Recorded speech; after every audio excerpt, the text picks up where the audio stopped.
శ్రోతలందరికీ నమస్కారం. నా పేరు స్వాతి. ఈరోజు చందమామ కథలు 58 సంచిక ఏప్రిల్ 1952లోని 3వ కథ అపూర్వ సౌధం. ఇది 4వ భాగం. మొదటి 3 భాగాలు వినని వాళ్ళు ఉంటే లింక్ డిస్క్రిప్షన్లో ఉంటుంది, వినేయండి. మంత్రి ఆజ్ఞ ప్రకారం బంటులందరూ వృద్ధురాలి కోసం రాజ్యమంతటా గాలింపజొచ్చారని కదా విన్నాము. వారాలు నెలలు గడిచిపోతున్నాయి. వెళ్ళిన వాళ్ళల్లో ఒక్కళ్ళు తిరిగి రావటం కనబడలేదు. వాళ్ళ కోసమని ఆత్రంతో ఎదురు చూస్తున్న మంత్రికి రోజొక యుగంగా తోస్తున్నది. అయితే వృద్ధురాలు రాని పోని ఆమెను గురించిన విషయం ఒక్కటే ముఖ్యం కాదు మంత్రికి.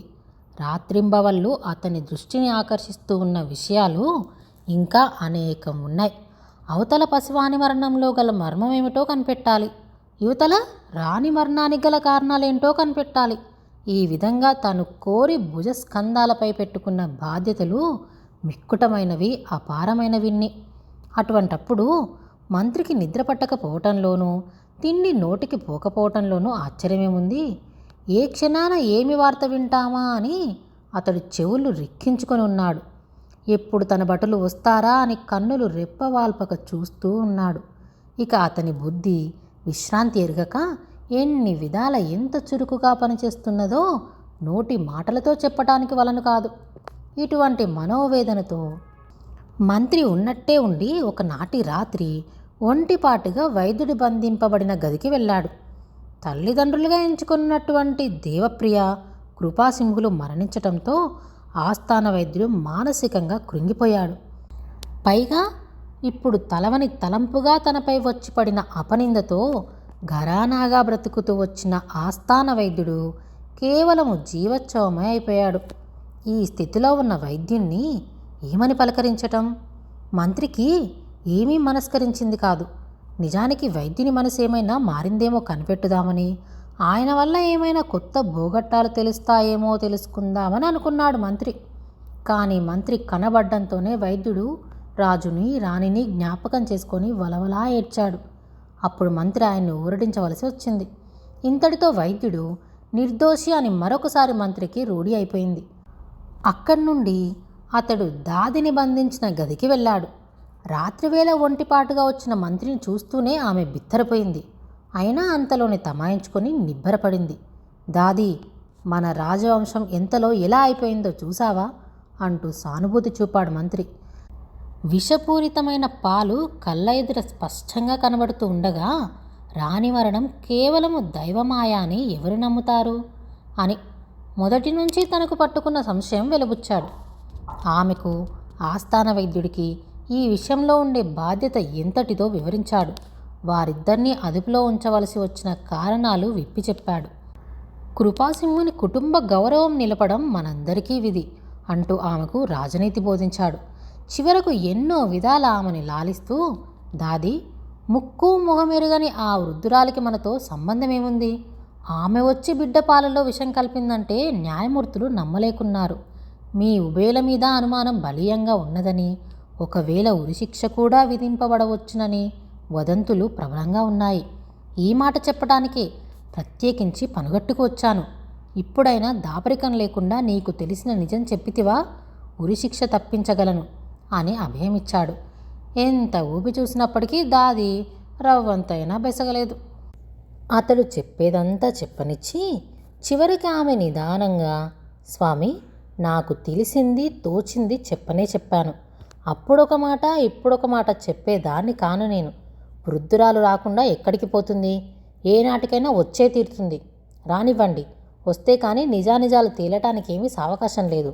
అనుమానిస్తున్నారు కనుక ఆమె వచ్చే వరకు నన్ను ఇక్కడ ఇలా బంధంలోనే ఉండనియండి. మీకు నాకు కూడా ఇదే శ్రేయస్కరమైన మార్గం. వృద్ధురాలు వచ్చిన తర్వాత నా అపరాధం రుజువైతే ఉరిశిక్షే కాదు, మరే శిక్ష విధించినా సంతోషంతో అనుభవించటానికి సిద్ధంగా ఉన్నాను అని చెప్పింది. దాది చెప్పిన మాటలు ఎంతో సబవుగా, నలుగురు హర్షించేటట్టుగా ఉన్నాయి కనుక మంత్రి మారు చెప్పడానికి అవకాశం ఏమీ చిక్కలేదు. అందుకని చక్కా వచ్చేశాడు. ఆ మరునాడే మంత్రి శక్తిసింహుని వద్దకు వెళ్ళి, ప్రభు, ఒక్క చిన్న విషయం మనవి చేద్దామని వచ్చాను. చూడండి, అక్కగారి ఆకస్మిక మరణానికి వృద్ధురాలే కారకులై ఉంటుందని అందరము ఏకీభవించినా అప్పట్లో అనుమానితులైన వైద్యుడిని, దాదిని నిజం వెల్లడయ్యే వరకు బంధంలో ఉంచటం అవసరమని అలా చేశాము. ఇప్పటికి 6 ఏళ్ళు గడిచినాయి.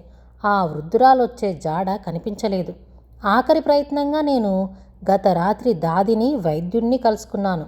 నిజం వెల్లడించని పక్షంలో ఉరిశిక్ష విధించబోతున్నారని కూడా బెదిరించి చూశాను. అయినప్పటికీ ఏమీ ప్రయోజనం లేకపోయింది. అంతేకాదు, వాళ్ళిద్దరూ నిర్దోషులని నాకు పూర్తిగా నమ్మకం చిక్కింది. అందుచేత ఆ నిరపరాధులను ఇంకా బంధంలో ఉంచటం న్యాయంగా తోచటం లేదు. ఈ విషయంలో దేవర అభిప్రాయం అని ఇంకా ఏమో చెప్పబోయాడు. శక్తిసింహుడు అడ్డు తగిలి, మంత్రి, నేను ఇందుని గురించి ఆలోచిస్తున్నాను. ఇంతలో నీవే వచ్చావు. తరతరాలుగా మన ఆస్థానం కనిపెట్టుకుని ఉన్నవాడు వైద్యుడు. పాపం అమాయకుడు. ఆయన వల్ల ద్రోహం జరిగి ఉంటుందని నేననుకోను. పోతే దాది నా మేనల్లుణ్ణి కడుపులో పెట్టుకు పెంచింది. ఆమెను మాత్రం ఎలా అనుమానించటం? కనుక నీ సలహా ప్రకారం వాళ్ళనిద్దరినీ ఇప్పుడే విడుదల చేయిద్దాం అని అన్నాడు. ఈ ఆజ్ఞ తీసుకొని మంత్రి సరాసరి దాది, వైద్యుడు ఉన్న చోటికి వెళ్ళాడు. వాళ్ళనిద్దరినీ విడుదల చేయించి వేశాడు. దాది ఎక్కడ నిజం బయట పెట్టుతుందో, ఏమి కొంప మునుగుతుందో అని ఇంతకాలంగా లోపల హడలిపోతున్న శక్తిసింహుడు అదృష్టవశాత్తు ఇలా కలిసి వచ్చేసరికి ఉప్పొంగిపోయాడు. ఇక బ్రహ్మ, రుద్రాదులు కూడా తను చేసిన మోసం గ్రహించలేరు కదా అని ఎంతో స్థిమితపడ్డాడు. అయితే కపటమైన ఈ మనస్థిమితం ఎంతకాలం నిలుస్తుంది? సంసారంలో అతనికి అంతులేని కష్టాలు దాపరించే. వాటిని నివారించుకునేటందుకు అతడు పడ్డ పాట్లు బ్రహ్మకే తెలియాలి. ఒక్కొక్క కష్టమే వంట పట్టడంతో అతనికి గుండె నిబ్బరం సడిలిపోసాగింది. గండాలు గడిచి కష్టాలు గట్టెక్కటానికని ఎవరేమి చెబితే దాని నల్లా తల ఒగ్గి చేస్తూ వచ్చాడు. కష్టాలకి లొంగిపోయిన ప్రాణి ఇలా చేయటంలో అబ్బురమేమున్నది? దేవుడు లేడు, దయ్యమూ లేదు అని మొరాయించి తిరిగే శక్తిసింహుని మనస్తత్వం ఇప్పుడు అతి చిత్రంగా మారిపోయింది. కాస్త గడ్డం పెంచుకొని కాషాయ గుడ్డ కట్టి కమండలాలు చేత పట్టినవాడు కనిపిస్తే చాలు వాడిని ఆశ్రయించి తన్నోపాయం సెలవీయమంటూ అదొక విధమైన పిచ్చి ధోరణిలో ప్రాధేయపడుతూ వచ్చాడు.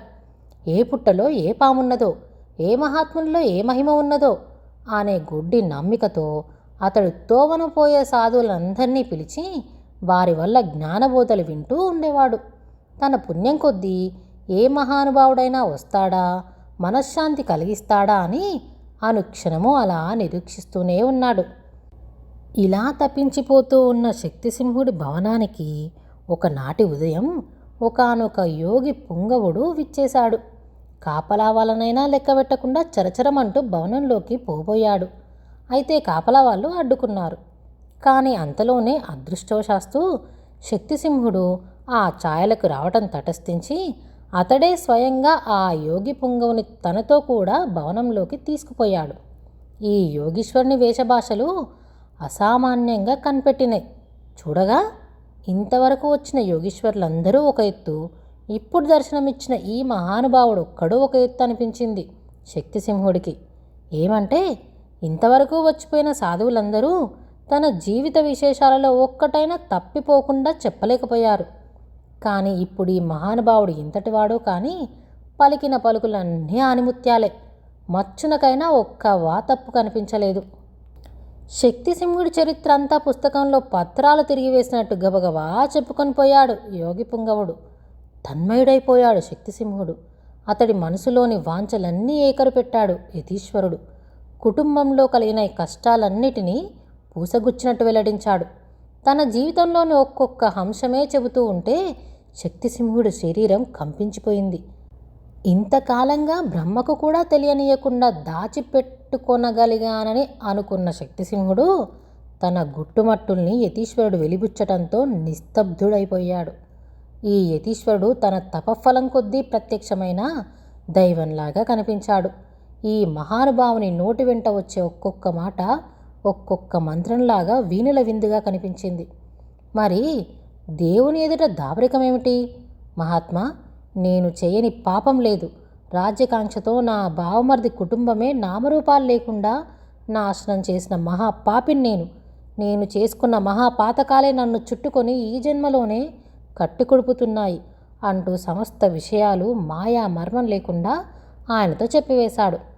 మహాత్ములకు అసాధ్యం ఏదీ లేదు. నాకు తరుణోపాయం అనుగ్రహించండి స్వామి, మనశ్శాంతి ప్రసాదించండి అంటూ శక్తిసింహుడు యతీశ్వరునికి పాదాక్రాంతుడై పూర్తిగా ఆయనకు వశుడైపోయాడు.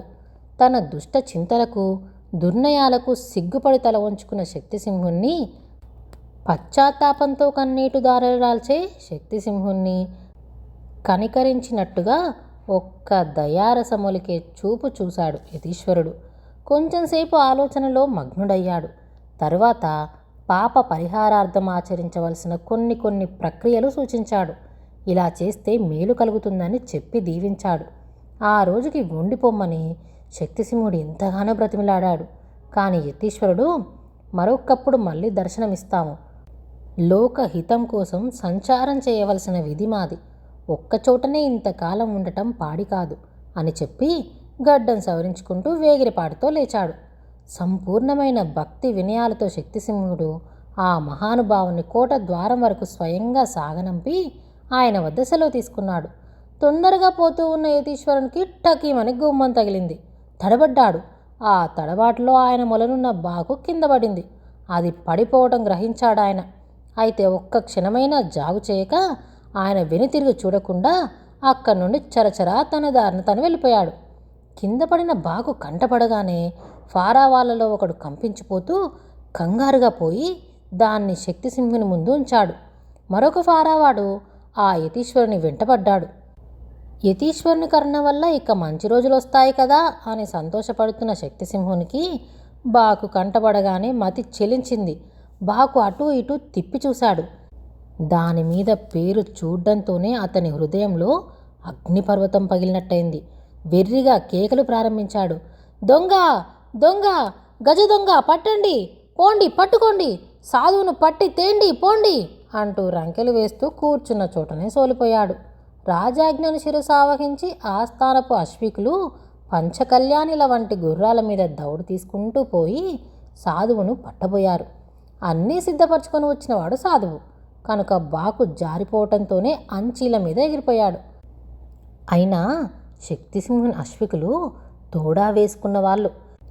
ఎలా అయినా సాధువుని పట్టాలనే పట్టుదలతో చాకచక్యమంతా వినియోగించి శక్తి కొద్దీ పరుగు తీశారు. అల్లంత దూరంలో ఆ సాధువు గుర్రం రేపే ధూళి కనిపించింది. ఎలా అయినా ఆ గుర్రాన్ని కలుసుకోవాలనే గట్టి దీక్షతో వాళ్ళు వాయువేగంతో సాగిపోయారు. ఈ విధంగా సాధువు ముందు, అశ్వికులు వెనక ఒకరిని మించి ఒకళ్ళు దౌడు తీయసాగారు. ఆ తర్వాత ఏం జరిగిందో తెలుసుకోవాలంటే వచ్చే సంచిక వరకు వేచి చూడాల్సిందే. అంతవరకు ఈ ఛానల్ని సబ్స్క్రైబ్ చేసుకోండి.